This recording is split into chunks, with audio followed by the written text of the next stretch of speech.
This is NDTV.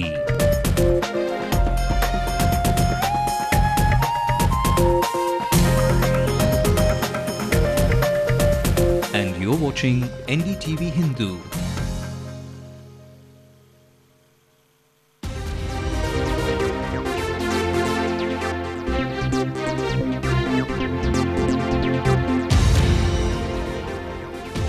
Raja's close aide Sadiq Basha's death will now be probed by the CBI. This comes after the rejection of resignation letter of the doctor who conducted the post-mortem. The census figures bring a positive surprise. Tamil Nadu and Chennai rank highly in indicators such as sex ratio and literacy. No breaks in the Election Commission's overdrive. Madras High Court gives the nod. Pre-poll checks will continue. AIADMK chief trains her guns on Stalin, questions his travels to London and move to switching constituencies away from Thousand Lights. தமிழ்நாட்டின் மீது எனக்கு அக்கறை அதிகம் இருக்கிறது என்பதை ஸ்டாலின் மறைமுகமாக ஒப்புக்கொண்டிருக்கிறார். Residents of T Nagar demand basic amenities and not freebies from their MLAs. தண்ணி வசதி கிடையாது, ஒரே ஒரு டேங்க் தான் இருக்கு, அந்த டேங்க்ல தான் தண்ணி புடிச்சு ஆகணும். AIADMK candidate from Anna Nagar assures the people of halting evictions, but will the people take these promises with a pinch of salt? No residents should not be evicted, should not be disturbed. And Dheena, the star composer, has composed a special tune only for Ndtv-Hindu viewers to cheer on Team India. Madbada Rasa, Tony da yenga rasada, in the match la, final match la, Jaika povad Tony da. That song quite clearly summed up the sentiment across India at this point. Again, all of us are gearing up for the big finals tomorrow. A very good evening and welcome to Headlines Now with me, Ashmit Kumar. Let's get a quick sense of stories coming in from across the country. ICC says no to Indian TV channels covering the final clash of the World Cup after not reaching an agreement with broadcasters. Just a day to go for the big final in Mumbai. Over 1 billion fans pray that India wins just one more match. NDTV finds out that tickets for the finals are being sold at 1.5 lakh rupees in black just outside the stadium. Injury worries for both the teams. Nehra ruled out for India, Matthews uncertain for Sri Lanka. Foolproof multi-layer security. NDTV gets an exclusive sneak peek inside the Wankhede Stadium just 24 hours before the match. Get set to see some real star power in Mumbai. Maharashtra government may declare Saturday a special public holiday. Well, the latest from the 2G scam, the CBI will now investigate the death of Sadiq Basha, the man who allegedly committed suicide late last month at his residence here in Chennai. Now, Sadiq Basha was found hanging at his home in Chennai on March 16th. Now, a suicide note said that he couldn't take the spotlight focused on him by the media for his role in the 2G spectrum scam. Now, Mr. Basha, the top man at Greenhouse Promoters, a real estate company, was known for his close personal and professional relationship with A. Raja, the former telecom minister, who is now in jail for allegedly planning and executing the spectrum scam in 2008. Now, in a Delhi court tomorrow, the CBI will file a charge sheet officially accusing A. Raja of criminal conspiracy, forgery and cheating. Now, Mr. Basha's company was believed to be a front for A. Raja's illicit income.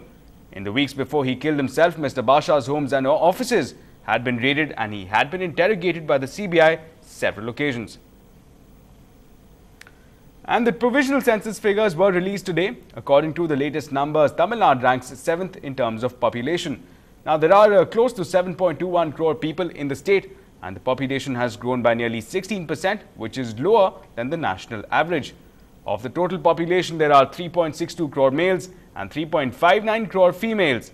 Now, the state boasts of an impressive numbers in terms of the sex ratio, which stands at 995 females for every 1,000 males. Moreover, the child sex ratio of 946 looks impressive against the disappointing national average of 914. The literacy rate too has improved by leaps and bounds from 73.45% in 2001 to 80.33%. As far as Chennai is concerned, the second most densely populated city has done a reasonably good job of maintaining and improving upon both the child sex ratio and literacy rates.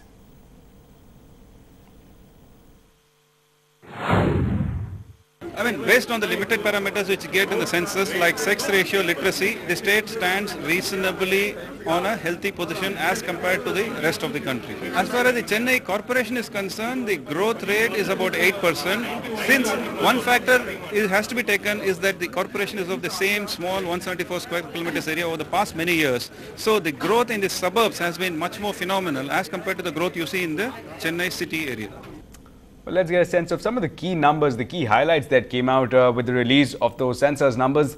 To begin with, the state's population stands at 7.21 crores. Well, the 7.21 crore includes 3.62 crore males and a total of 3.9 crore females.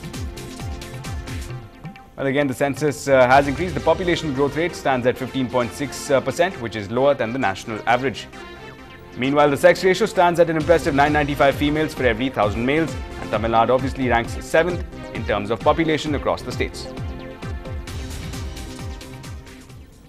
And moving ahead, the Election Commission can continue carrying out vehicle and house checks. Now, that's the message that the Madras High Court has for petitioners and political parties in the state. Now, several public interest litigations came up for hearing before the first bench of the High Court today against the Election Commission. Now, they were filed by the state DMK Minister KPP Sami Thilla Natarajan, Jagannathan and others. Now, some petitions had even accused the Election Commission of supporting the opposition in the state. Now, the Election Commission justified its acts during the course of the arguments, saying that it merely wants to stop the cash flow in the elections.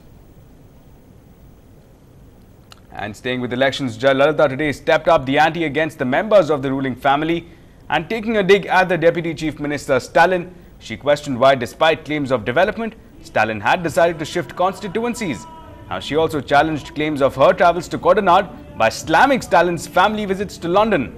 Meanwhile, campaigning in the city, she also came down hard on the DMK for what she termed the complete breakdown of law and order. She compared the present condition to the infamous incident of law college violence.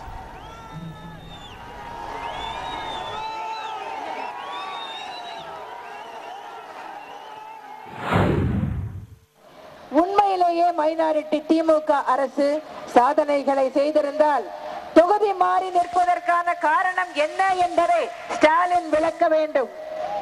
ஆட்சியில் இருக்கும் போதே அடிக்கடி ரகசியமாக லண்டனுக்கு சென்று வரும் மு.க. ஸ்டாலின் தமிழக மக்களை விட கோடநாட்டின் மீதுதான் எனக்கு அக்கறை அதிகம் என்று கூறியிருக்கிறார். கோடநாட்டின் மீது அக்கறை என்றால் தமிழ்நாட்டின் மீது அக்கறை என்றுதான் பொருள். எனவே தமிழ்நாட்டின் மீது எனக்கு அக்கறை அதிகம் இருக்கிறது என்பதை ஸ்டாலின் மறைமுகமாக ஒப்புக்கொண்டிருக்கிறார். வாக்காளர் பெருமக்களே, இந்த தேர்தல் முடிந்தவுடன் ஸ்டாலின் குடும்பத்துடன் லண்டன் செல்வது நிச்சயம். And well, it's time now for a special segment in the build-up to the polls, If I Win. Now, this is the segment where we get you closer to the candidates from your constituency and bring to you their plans if elected to power. Now, today we bring to you the AIADMK's candidate from Annanagar constituency. Gokula Indira promises to settle the eviction issue, but would you take these assurances with a pinch of salt?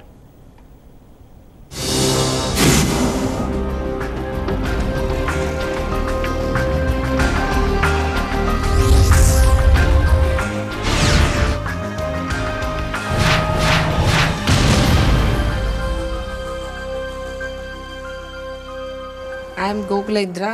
I am the contestant from AIADMK party in the Annanagar Assembly constituency. On seeing the public, I hear the news that there is an expressway from Maduravayal to Port. So many residents who are residing in the Kovam Bridge area, there are nearby 25% of the population, they are residing there. They are afraid of this present government that they tried for their eviction for this setting up of expressway. I'll make the assurance, if I win, no residents should not be evicted, should not be disturbed. I'll go bring the matter to Madam Chief Minister, who is the future Chief Minister, and I'll do the best for their non-eviction. And the first thing is, I must be an accessible representative of this Annanagar constituency. And moving ahead, people from T Nagar reject populist measures, demand real action. We get you their views in just a bit. Keep watching.